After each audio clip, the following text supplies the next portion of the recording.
مظبوطة. حضرتك شيخ حازم هل بتشوف الجرافيتي او رسوم الجرافيتي اللي منتشره على الحوائط في مصر وفي اماكن مختلفه، والجرافيتي ده ما ظهر يعني ظهر بقوه بعد الثوره، لكن كان له بدايات اضراب 6 ابريل عام 2008 والالتراس، وبعدين بدا بقوه جدا بنشوفه ضد مبارك، ضد المجلس العسكري، ضد الاخوان الان، وهناك برضو جرافيتي مضاد، يعني بقى أصبح مسيس.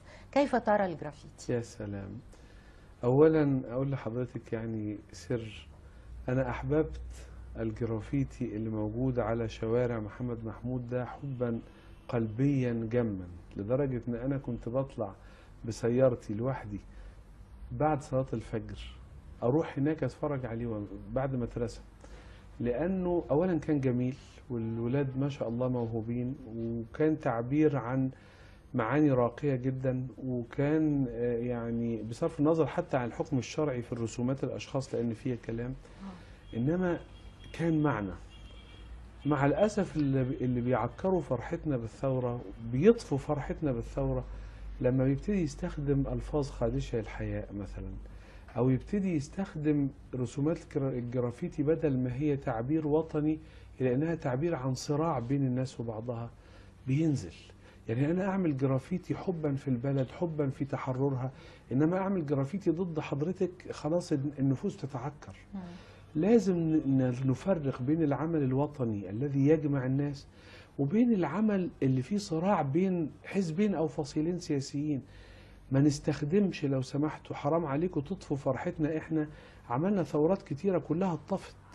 ثورة عمر مكرم اللي شال خورشيد باشا المتجبر، خورشيد باشا المتجبر اتشالت، طفوا فرحتنا وخلوها حكم وراثي محمد علي وأولاده 150 سنة. ثورة 23 يوليو 52 شالت الحكم اللي كان فاسد وتحول إلى طغيان لمدة 60 سنة. فحرام 25 يناير كمان يعني يطفوا فرحتنا. احنا كانت يعني أرواحنا محلقة في السماء إن البلد بتستلم أمورها، تتحول الموضوع إلى إنه الناس تضرب في بعض يعني.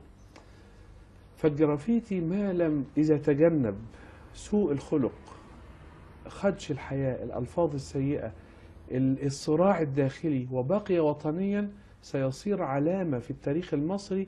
وأنا لو كان لي أي قدر من السلطة في أي وقت هجعله قاسم مشترك في شوارع مصر وأسجله وأخلده ليبقى هكذا.